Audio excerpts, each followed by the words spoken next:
everyone. Hello. Hello. Good afternoon. Afternoon this time. We're doing a special time slot this week. So yes, hello, good afternoon. Welcome everyone coming in. Before we begin, I would, of course, as always, like to acknowledge the traditional owners of the lands on which we are all meeting this afternoon. Today, our guest, Beverly Baker, and myself, we are on the lands of the Gadigal people or Cadigal people of the Eora Nation. And Jane is coming to us from the lands of the Wonnarua people in the Upper Hunter today. I would like to pay my respects to elders past and present and extend a particularly warm welcome to any Aboriginal or Torres Strait Islander people joining us here today. And of course, I would like to acknowledge that wherever we are all coming in from today, anywhere across Australia, we are all on First Nations land and sovereignty of that land was never ceded. So welcome back to another lovely and insightful episode of Reasonings with Jane. I am Hannah Ma. I'll be facilitating the Q&A again this afternoon. And of course, our host is Reason Australia's lead candidate for the Senate in New South Wales, the vivacious Jane Caro. Welcome back, Jane. Thank you, vivacious. Okay, I'm going to keep a list of the adjectives you used to describe me in these. It's hilarious. I think I was the effervescent last week. It was effervescent, now it's vivacious. Maybe I'll just start a list. I'll put them in a barrel and just draw one out every week. Right. Why not? Good idea. Yeah. And joining Jane today is Beverly Baker. Bev is the chair of the Older Women's Network of New South Wales, as well as the current CEO of the Aboriginal Education Council.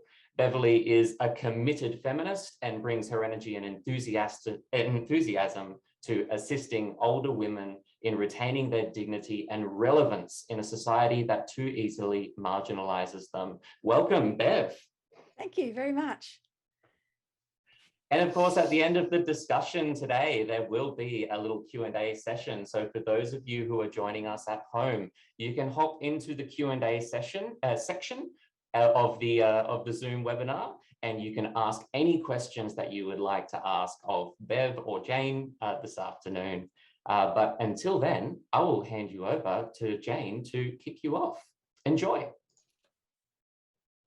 Thank you, Hannah. I'm going to have to think of some adjectives for you. The warm and efficient will do for now. Now, Bev, it's wonderful to be talking to you. I remember when I first came across you, and it's a vivid memory of mine watching the news, the ABC News, many years ago now. And you, I think at that time, were the head of the P&C Association, and you were talking about the latest horror visited upon public schools, and you were just so awesome.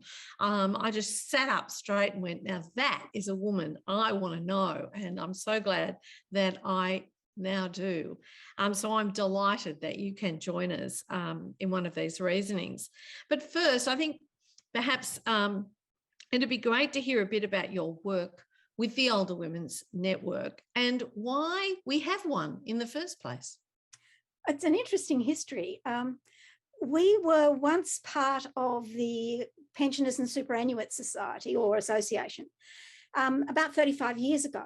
And it was really plain and obvious that that was a blokey institution. Women really 35 years ago didn't have much super. They were dependent on their husbands. And it really became quite clear to the women who were there then that we really needed something else for women. Women have different interests and different pressures. And so the Older Women's Network was established to initially allow for discussion.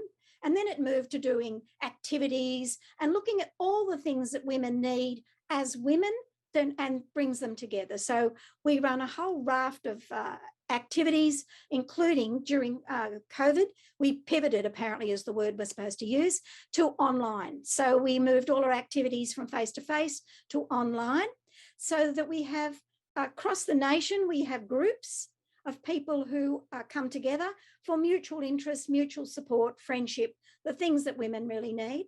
And at the state levels, we've got the peak organisations of those, and their job is to pull together the information they're getting from all of their members, which gives you the picture. And it's very, very much like the P&C was. I say that if one person says something's happened, we go, that's interesting. If two people say it, we go, 3 people, we know we've got a problem. So we're looking, it's the same process. If we hear one group say something, then 2 groups say the same thing, but once that 3rd group comes in and says the same thing, we know we've got a massive issue, because that's the way networking works. You know, it's never 1,000, it's always a couple who are prepared to speak up on behalf of the others. So at a state and then at a federal level, our role is really predominantly advocacy, but our state organisations coordinate, support, run and work with all of the groups that are under their umbrella. So it's a real network. It covers quite a lot of people. So that's how that works. Fantastic. And there are quite a lot of older women in Australia, a lot of older people in Australia, but particularly older women. And yet we never seem to hear much about ourselves, do we? We never seem to come up in Parliament, in the media very often, even in literature or films. I mean, you'd have to say that older women are one of the most invisible groups in our society. I mean, remember when you turned 40 and you thought, I've become invisible? Try turning 50, 60, 70, 80. You are completely invisible. We've got a wonderful member called Kate Turner who designed this sign that says, we are invisible, the IN crossed out, and it says, we are visible. And that's the reality, but it's not the reality in an ageist society who doesn't think that older people are relevant or have any value. We are determined as being a cost, never a benefit and never an asset. Yet the reality is, even though the aged pension costs something in the vicinity of 40 billion, the income and the savings to costs that are generated by older people is something like 49 billion. So we're actually in credit, yet that's never mentioned. It's always that we're a cost, we're a burden, you know, that we're going to be a burden for our younger people rather than we are a support for our younger people. And the reality for human beings is, without grandmas, they would never have been able to survive as long as they have, to be able to develop the skills that we now all rely on for our everyday existence. So they've always been valuable. It's just really, really sad that we've got government after government after government that doesn't believe that we are anything other than a burden. Yeah, because aren't the greatest providers of childcare in Australia grandparents? Yep, they are. They certainly are. And the greatest provider of carer for their own children who maybe have a disability. They are of their own partners who, as they age, they stay and look after their partners, don't put them into care, stay and give up their time to look after their partners. And that's both male and females doing that, to try to keep them together as part of the family as long as possible. And the benefit for us across that and the cost saving for us is never factored in to any of the discussions that we ever have. So no, it is unspoken, isn't it? And the work is taken entirely for granted and has become as invisible as the people who do it. And you're someone who's followed Australian politics for a long time. So the invisibility of older women, sadly, is probably not new. That's probably been something that's part of society since, I don't know, society became patriarchal. But what changes have you seen over the years? Not just to older women in general. I've got a real feeling that it's gone backwards, Jane. I'm a product of the 70s, you know. I mean, you know, burn your bra, women's rights. I was a product of that. I believe that. I actually thought that we had buried that monster, that show, you know, the chauvinism had gone, that we'd accepted that people were equal. And when I sit back and look at what's going on today, I think, no, we took our eye off the ball, for goodness sake. And young women say to me, oh, I'm really sorry you still have to fight this fight. I said, no, I'm sorry you have to, because we thought we had got that thing beaten. We thought through reason and sanity, we've recognised that you can't chain half your population to the kitchen sink and treat them as they are idiots or children and have a strong society. We thought we'd shut that door, but no, it's wide open. And when I'm looking at this current budget, which is, you know, confetti, really, But in this budget, even though they're lauding all of these wonderful things they're doing for women, lurking in there is a 1.5 billion cut to women's services. So in spite of us having the incredible Grace Tame and that beautiful Brittany Higgins, even though I shouldn't be talking to way people look, that really empowered Brittany Higgins. In spirit and courage, not in appearance. Absolutely. But they're just both beautiful to look at. They're absolutely, but their energy and their radiance and their compassion and their willingness to get in there and take all the knocks, in spite of all of the work those empowered young women have done, 1.5 billion cut in the budget to women's services and issues. Now, that is absolutely obscene. And it's under the radar because we're looking at all the throwaway. I call it confetti. It's the stuff that you try to grab and hang on to, which just dissolves in your hands. It's just a nonsense budget. It's a cruel budget and it's an ideological budget. It locks in all of the things that we have been railing against. It locks in the privatisation of aged care. It locks in the lack of transparency. It locks in all of the issues, the lousy wages for the pensions and the people who are unemployed. It locks in homelessness because there's no attempt to address that, even though we know that is impacting on women so very badly. And not just older women. We're looking at something like 400,000 women at 45 and older. 45, your most productive age. Looking at them facing homelessness, their one pay packet or one illness or just one thing, one major bill short of not being able to pay their rent and finding themselves on the streets. I mean, yeah. Well, I mean, we know that older single women, and by that I mean women who are divorced, never married or widowed, living in private rental accommodation, the vast majority of them are living in poverty. They are. And on the pension, on the age pension, because women tend to outlive men, it's 65% of women who are on the pension and 30% of those are living in poverty, which is really, really quite bad. That you would do all of that work that you always do as women. You look after your kids, you look after your parents, you work on the tuck shop, you go to the sports carnivals, you do all of the things and grease all of those wheels that keep your society going. And when you need a little bit, and we fought for that age pension in the 70s, to find now people cannot live on it because we don't have a commitment to an egalitarian and socially just society anymore. And that's heartbreaking. And worse, if you're on any kind of government benefit, including the pension, Centrelink treats you as if you're just trying to cheat all the time.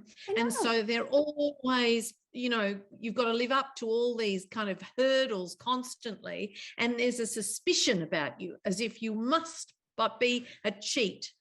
I've heard so much about this from older women, often telling me with tears in their eyes. Yeah, it's heartbreaking. When you think of the money that was, sent to billionaires in a JobKeeper, and you realise that an 82-year-old woman who had a fall was threatened and couldn't get her paperwork in on time. 82, she's on an aged pension, for goodness sake.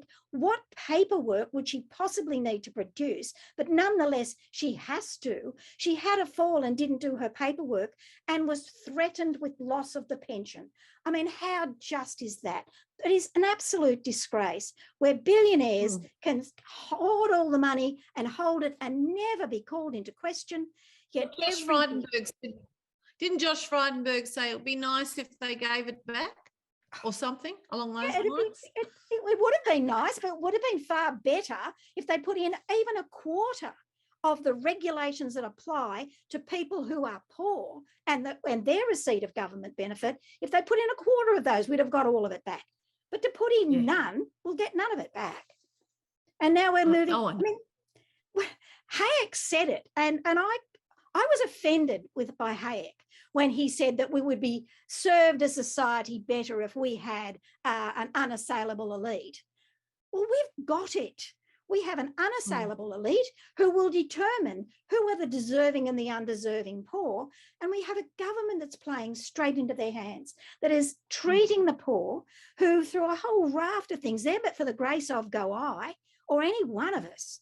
Nobody knows what's round the corner. Yet we are treated as if we're criminal, lazy, bludgers, the whole thing, which is just so wrong. We're just people who are getting older, people who have lost their jobs, people who are sick and infirm, people who, for whatever reason, can't hold a job. They're not valueless. They just don't fit into a paradigm. And it creates that binary. There's always a them and an us.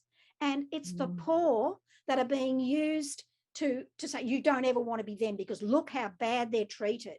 So they're creating that fear that divides our society. And also keeps people from speaking out, keeps people from joining their unions, keeps people from claiming their rights because they're so afraid that they might also slip back. It also keeps people sending their kids to schools that they can ill afford in the desperate hope that they'll keep them in a reasonable spot on that pyramid. Oh yeah, you can see exactly how it's working, and it isn't working for the benefit of the vast majority of people in Australia at all. Sorry, Jan, it certainly isn't. Sorry, I'm just going to talk over the top of you because I do that. It's been defeated in the court, I believe, but it was a real and genuine attempt to shut charities up, charities whose job it is to advocate for their people and let people know. And it was Whitlam who absolutely went into defence when Whitlam was first elected to power, that said these charities must be free to speak. It's the only way we will know the impact of our policies. And at the other end of the scale, you've got legislation being introduced to stop charities speaking. Just if they dare speak out, they're advocates and therefore outside of the charitable sector. It is absolutely, it's oligarchy gone mad. Well, it's creeping authoritarianism, in fact, and comes from the very people who love to whinge about their own freedom of speech and getting cancelled, as if that actually happens. So we talked about the government's budget, the cut to services to women, and also what about the opposition's budget reply and their focus on aged care? I mean, that's a big ticket item. They have gone into bat on that, and we have seen the debacle in aged care through COVID. What do you think of that? Look, I think it's steps in the right direction. I think they've had the courage to call out the problem. And the reality is that the problem is the massive privatisation agenda that has been followed for at least 30 years. It's a failure. And to demand reporting on money that you've been given is absolutely essential, especially since last week we've seen one of the good providers, a religious-based provider, take $40 million out of its aged care budget to pay for its child sexual abuse compensation for its school. Now that aged care money should be used for aged care. We've seen it in education where money goes in for schooling and we find it being hived off to buy bigger and better properties and more luxurious accommodation. We're seeing it in aged care as well because there are no regulations or transparency that say you must tell us what you have done with the government's money. They are free to do what they like with it. And so the shonky traders, we know, are buying yachts and mansions and people are living in, maggots and soiled nappies. But even in some of the good providers or the ones that are deemed to be good providers, we see shonky bookkeeping practices that if you tried that in business, you would be hauled up before the tax office because it's a misrepresentation of your assets, a misrepresentation of your expenditure. And we don't see that when millions and millions and billions of dollars of our money, it's not government money, it's our money that's going into these things because we say they are important, yet there is no transparency, no accountability. And we can thank One Nation for that. The Battlers Party supported the lack of transparency and the no 24/7 nurses and no accountability on what was spent on meals and fooding. Fooding? What kind of word's fooding? On food. It's, it is insane. You get $100 a week from the government on a pension and you have to justify it. You get $1 million in an aged care facility, you don't have to justify it. Same for privatised childcare. Yep, And indeed, private schools. True. So what are the... Yeah. Funny how they're all kind of run by the same group of people, or at least the same organisations. So what are the major issues, do you think, for older women in this coming election? What are we really concerned about? For me and for my organisation, one of the biggest concern is the Indue card. There was nothing in the budget about that. There was money that we don't know, that apparently there are secret stashes everywhere. But we are told that pensioners would never be placed on that card, but we know that pensioners are on it. We know they want to roll it out across unemployment. And we know that women over the age of 50, it's almost impossible for them to find work. They've got to know somebody who knows them and get in via that way. And we've seen that across the board. So we're looking at women from the age of 50 possibly being put on that Indue card because they are unemployed. Now, that card is an insult. It is an embarrassment. It is outside any of the conventions for consumer protection. It is outside any appeals mechanism. And at the end of the day, if you come off that card, that money belongs to them. It doesn't belong to you. You can't access that money because if you haven't spent it, it's back to the government. So that is really absolutely, I mean, it's a hideous, hideous card designed, It's also really, really designed to create almost the armband that says you're poor. You know, you like are not a wealthy person. So we can treat you. You're a loser. It's worse. It's you're a loser. Yeah. You made the wrong lifestyle choices. You know, the sorts of things like to take time out from the workforce to care for your children, or someone who was frail and aged, or someone who was sick. How dare you make such lifestyle choices, you irresponsible cow. Yeah, it's unbelievable to me that this should be happening. It's also, of course, a method of privatising welfare. It is. It's a way of turning it into a profit centre for rich people, keeping those people who, as you say, one pay packet, one breadwinner, one health crisis away from poverty themselves, which could be all of us as we age. And women are particularly vulnerable to it. Absolutely. Because of the intersection between sexism and ageism, which hits us earlier and Absolutely. Harder than hits men. And I agree with you. I think the cashless debit card is one of the major issues for older women in this election, as is homelessness, and as is, I think, too, the punitive attitude towards welfare across the board. That is actually important for all older people. For all older people, all older people, and also all women, because, you know, we can't live the kind of earning lives that men can, particularly as long as we make childcare so expensive and so difficult and all that kind of thing. So they set us up to end up in this situation. Why are so few candidates, why are so few political figures speaking up about the issues that affect older women and older people in this election? I mean, aged care, okay, we've seen Anthony Albanese come out about that, and that's great. But in terms of the other issues surrounding it, why so little is said? Again, I think it's because we're invisible. And it's also viewed that as you age, you become more conservative. People are translating that to believe that you're going to vote for a Conservative Party. So that it's not worth people's effort to make this an election issue. But I think the message that has to get through to all of them, that we are one, what is it? We are something, but we're many. There's hundreds of us and thousands of us. And we are not all conservative voters. Yes, we are more believe it or not, I'm now more conservative than I was 20 years ago. But it's not a conservative against a community that's in holistic and, you know, sort of egalitarian and actually works for everybody. I'm more conservative in terms of whether I drive slow or fast, and more conservative about what I eat, not so much about what I drink, but things like that. But it's viewed as being older people are more conservative, therefore they will vote for that party or a Conservative Party. And that's not necessarily the truth.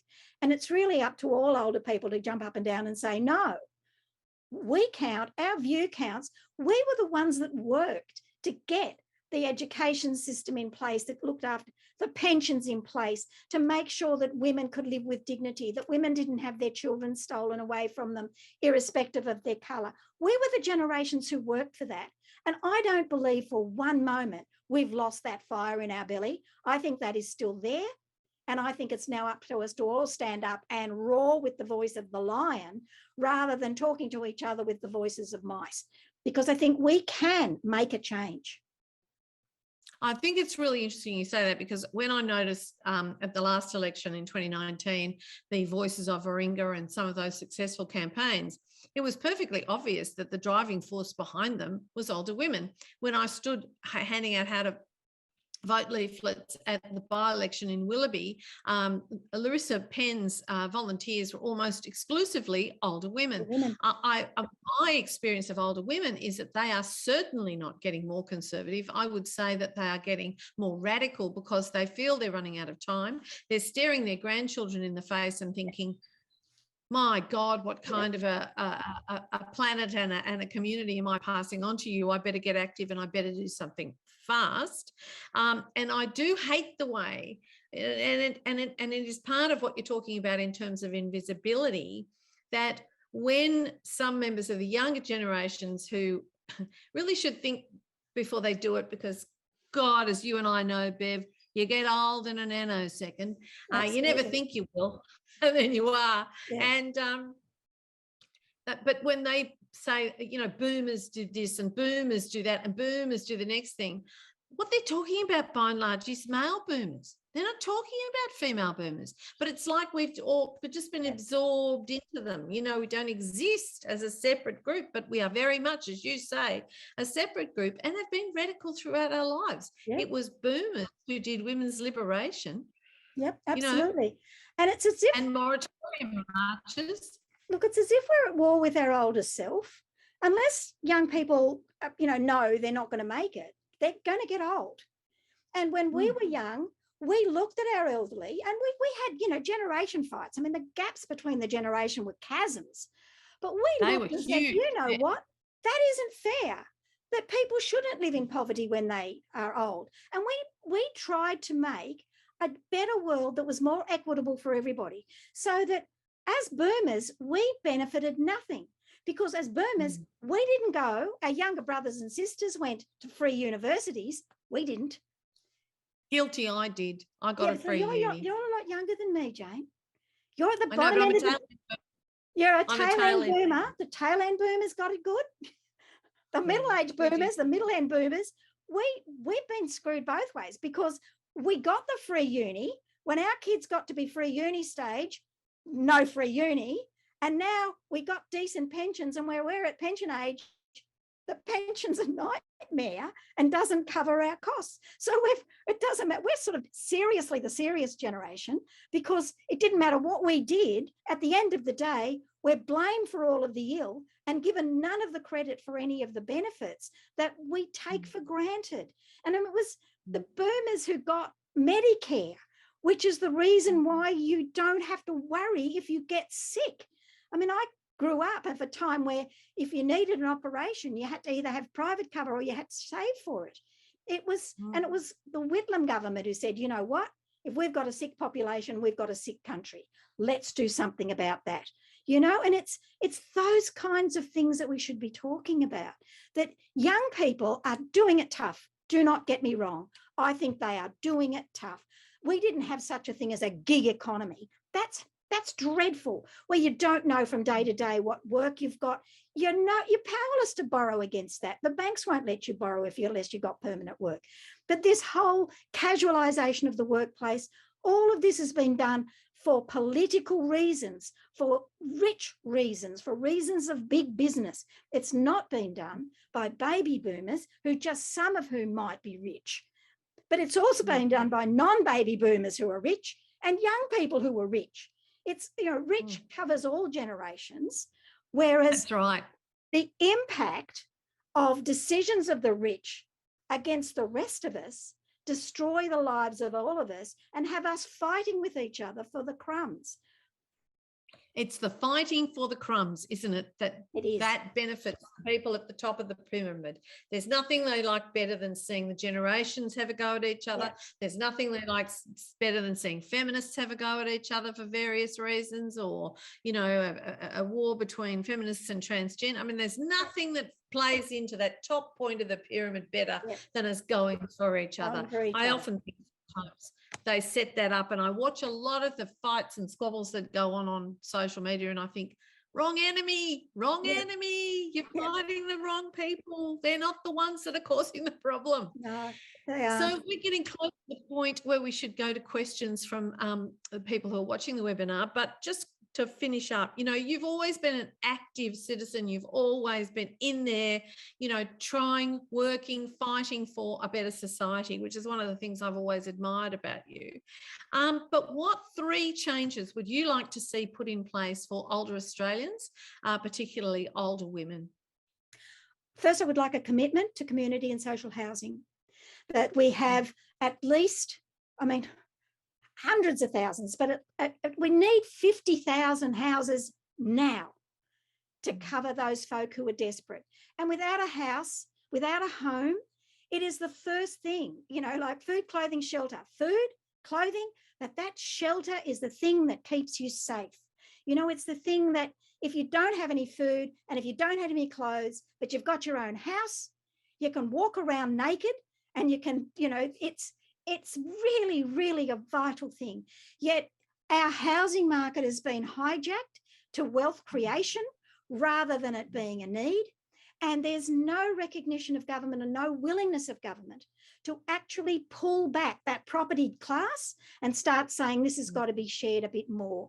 And that's really, really desperately needed. So that we've got to look at a housing, and there's 1,000 ways in which you can do housing that actually generates income back to provide more housing. So it's that cycle that we grew up with the Housing Commission homes that was set to be sold to people who wanted to buy them, which generated the income for more housing commissions to be sold. It was neoliberalism that stopped that. And I think we've got to go back to looking at the house being an essential part, not part of the property class, but an absolute fundamental need for human existence. They must have somewhere to live. And I think that that is something that a budget, any budget that is serious about addressing the ills that we have, would seriously have put some serious money. I mean, if we've got $38 billion, for God's sake, to buy submarines and $5 billion of it just to throw away because we cancelled the contract, there's got to be money to build houses and create the work that building will create to move things forward. So housing for homelessness, housing for especially for women running away from domestic violence. We've done a huge amount of work of encouraging women to stand up and not take it anymore.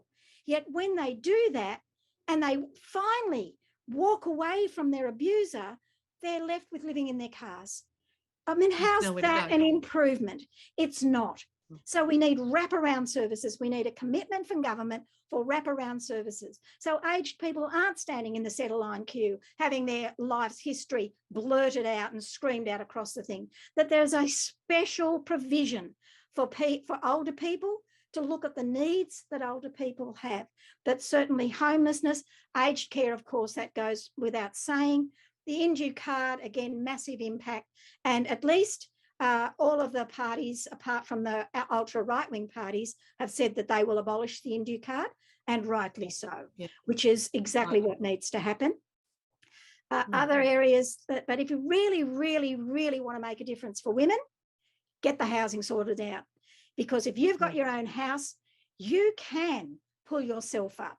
You have the safety and the security and the space to think about and the next thing you can do. And you can also have a shower and clean your teeth before you go to a job interview. Yep. I've heard about women trying to stay clean and presentable when they're living out of their car, and how hard that is, because you've got no running water, nowhere, you know, and you've got to go to the public toilets and do a wash as best you can. I mean, the humiliations of our mothers and grandmothers because they did what the neoliberals and the religious leaders told them to do is shocking to me to the core. Now I see we have some questions in the Q&A, so I'll hand over to Hannah to ask you those, Bev. Sure, fantastic. So Natalie in the Q&A is wondering if you can speak a little bit to those horrendous statistics of the number of sexual assaults taking place in aged care along the lines of 50 per week. What is behind that, and what is the solution to this? Because it's obviously terrible. It is absolutely hideous, and it came out of the Aged Care Royal Commission, and it's unbelievable. Yet the answer to that was not to actually make sure that reporting was mandatory. It's been left to the providers to determine the impact of that. Now, it's a criminal act. Assault is a criminal act, and the negotiation around the assault takes place in the courts, in the legal system. It doesn't take place by the provider hiding what's going on in their own institutions. Yet, doesn't this remind you of private school? Does a lot, again, actually. You know, well, I mean, at the risk of absolutely being held down, we've shut down the predators in private schools. Where is the next place for them to go where there are vulnerable people? So why am I not surprised that that's what we're seeing growing in that space? Now, the sexual abuse of older people in aged care facilities should not be left to the providers to determine the impact. I mean, I'm at the tail end of that generation that believed that virginity was your purpose, who described you as a woman. Imagine being a woman in a nursing institution where that, as you act with dementia or with Alzheimer, that's the thing is in your forebrain. And someone comes in and sexually abused you.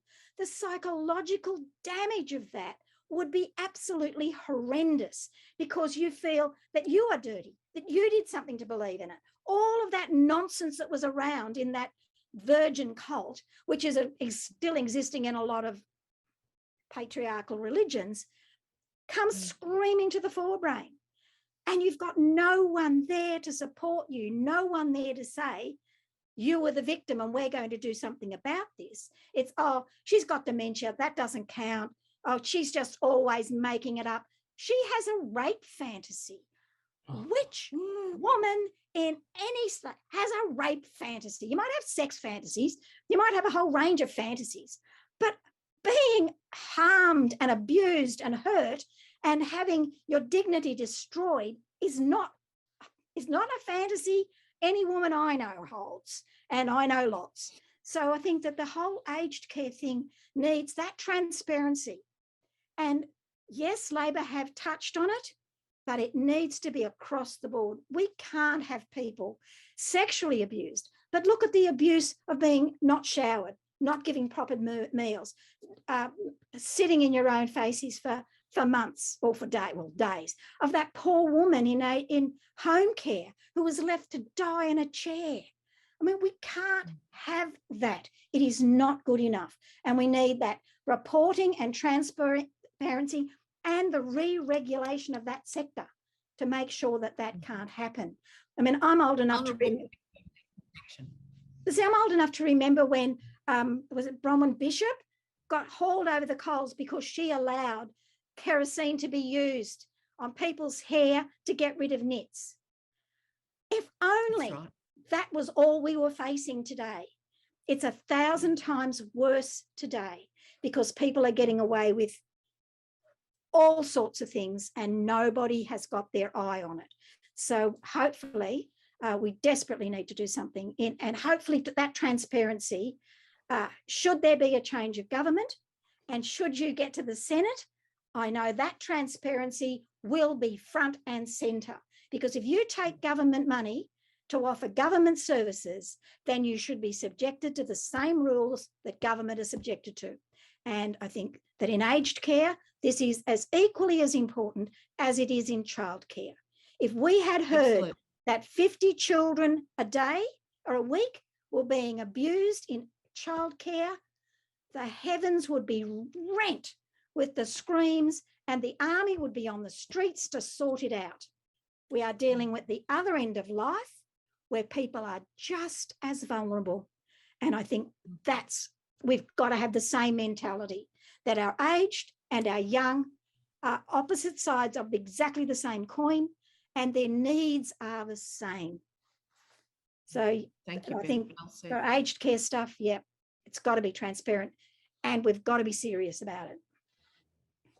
So another question, or actually a couple of questions in the chat around privatisation and how so many of the problems sort of seem to stem from the privatisation of the aged care sector. So Denise asks, can you speak a little bit to the privatisation of sectors such as aged care? When did it start and how has it been allowed to continue despite the evidence suggesting it's not meeting the needs of society?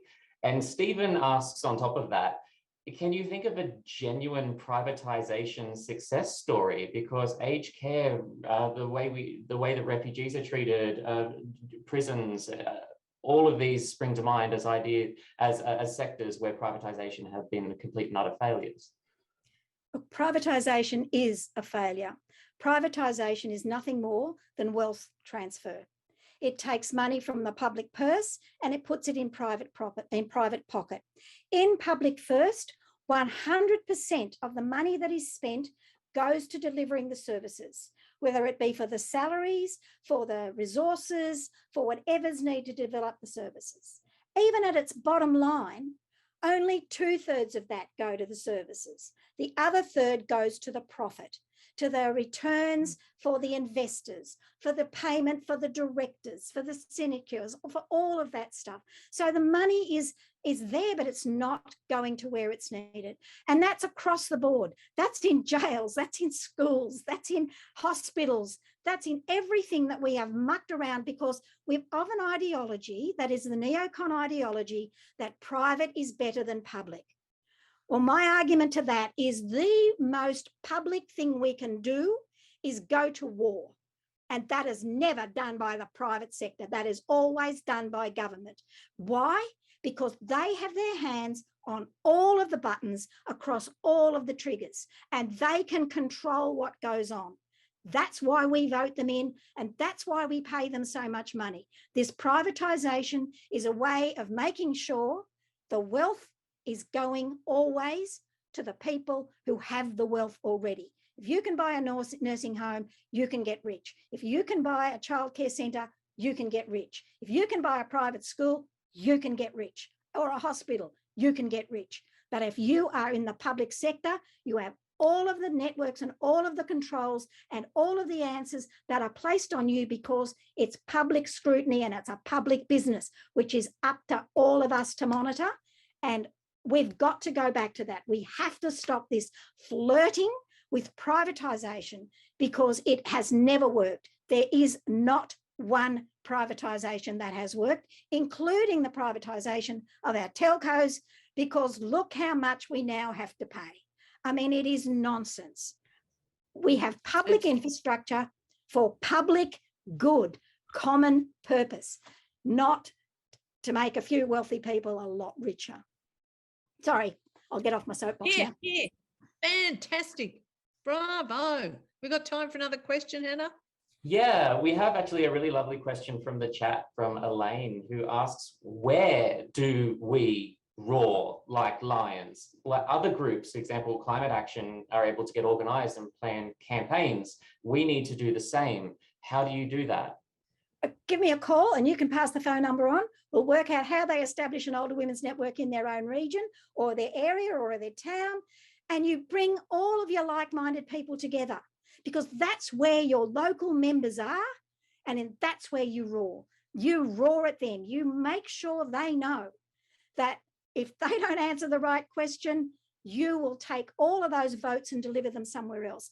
Because in our political system, like you, all of our political system is based on getting elected. So that's why spin and smoke and mirrors and confetti is thrown out, is so that you don't look too deeply. But if you join together, you share that information and your knowledge. And I think there are two questions that should be asked now prior to the election to any candidate. And I don't have any problem asking you these questions, Jane. I'm not going to because other people will do that. is that what's your stand on the Indu card? And if it's a hung parliament, who are you going to support? Because they are the two things that are absolutely vital for the continuation. And you can't fudge those answers. You know, the answer is you've got to be able to make absolutely clear who you'll support and what you'll do with the Indu card.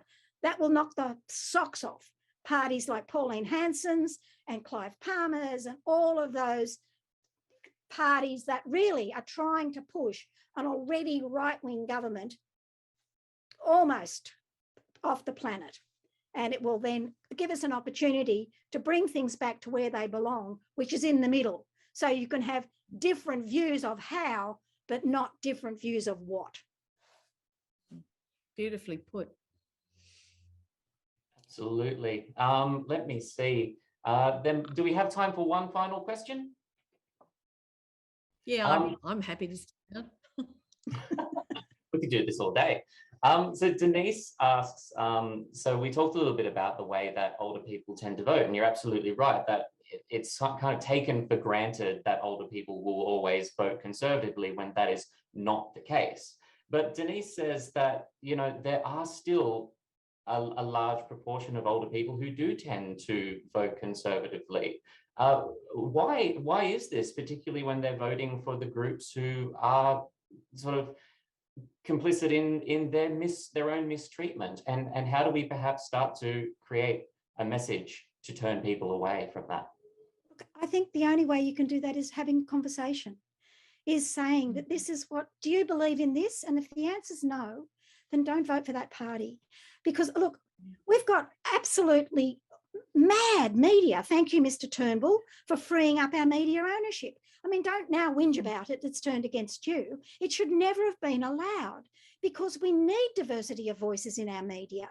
And what we are seeing is concentration of one voice. And it's a voice that isn't interested in everybody. It's only interested in its owners and itself. And so therefore, the information that we're giving, the information that they're giving out, is to preserve the party that they support. Yet when you actually have a conversation with people, even though they may have voted that way all of their lives, when they understand what the choices are, and you hear this line, oh, they're both the same. My argument to that is, if they're both the same, it's not going to hurt you to change, is it? Give the other mob a go. How bad can they be? You're going to vote for them again 3 years? How bad will they be in 3 years if they're the same? So let's start looking at making our governments accountable. And the only way you do that is you don't accept the spin, is you turn up in their offices and you say, why did you vote for this? This is not accepted here. It was like on the marriage equality vote. 80% of the population, supported marriage equality. Yet our parliamentarians didn't reflect that. So who were they voting for? And then you hear this nonsense about, oh, it was a conscience vote. I didn't vote for your conscience. I voted for your party, or I voted for you, but I did not vote for your conscience. So you either vote the way I want you to vote, or you vote the way your party's telling you to vote. But don't pretend that you've got a conscience on this, because that's not what you're paid to have. Thank you for saying that, because that is a real gripe of mine. It's not a conscience vote, it's a free vote. So you can vote in line with your constituents, not Absolutely. your individual ideological beliefs. So thank you for saying that. It's one of my bugbears. I go, I don't know how I don't have a television anymore. I have a wall that I beam things onto because I keep throwing things at it. Good on you, Bev. I think that's it for the questions we have in the chat. So unless anyone has a final question they want to throw in very, very quickly, we might wrap it up there. What do we think? I just think, Bev, you are a force of nature. You always have been. You put things so succinctly. You think so clearly, and your heart is so big as well. And your empathy for people who are doing it tough has been the sort of signature of your life. And I admire you. I admired you the very first time I ever heard you speak on that ABC News program a million years ago. And I've admired you ever since. And I promise I'll do everything I can to get in the Senate. And once I'm there, I will be ringing you on a regular basis about what I should be doing and what I should be saying and what I should be standing up for. So thank you so much for doing this with us today. I really, really appreciate it. Look, Jane, and older women rock, by the way. We do, absolutely. But look, thank you so much for the opportunity to talk to you, Jane. Look, it's a mutual admiration society. You know, I have always admired the work that you did, especially around schools and priority public and those fabulous things that were done to try to save an institution that is essential for a civilized society. And I think that we're always going to be on the same page. All that's going to change is the colour of the ink. So that's, you know, we're always going to be there. So look, thank you so very much for the opportunity to speak on behalf of older women. We do rock, and it's not just the cradle we rock the world. So thank you. Oh, you rock the foundations. Yes. Which is really important. Thank you so much, Bev. There's lots of wonderful, kind words for you in the chat. How good is Bev? Fantastic. Well said. Bravo. Older women rock indeed. And of course, for those of you who would like to get involved in the Older Women's Network, you can head to ownsw.org.au and you can find information there on how to join your nearest network. Thank you. And of course, if you would like to get involved in Jane's campaign or just keep up to date with what's happening, including these webinars, which we're running every week, you can head to janecaroforreason.com.au. And this webinar will be on the Reason Australia YouTube page in the coming days as well, if you would like to share it with your friends or come back and have a look.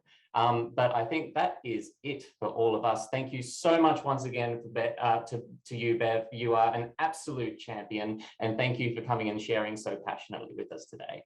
It was my pleasure. Thank you very much for having me, and good luck. And thank you. And thank you, Hannah. If you can think of any volunteers, Bev, in your network, send them our way. Okay, will do. We need feet on the ground, pre-poll, polling day, all that kind of thing. Okay, I'll put it out there to the networks. Thanks, Jane. That would be fantastic. Thank you, Bev. Okay. Absolutely. Okay, thank you, Bev. Thank you, Jane. Thank you, everyone at home, and we will see you all next time. Bye-bye. Bye-bye. Bye.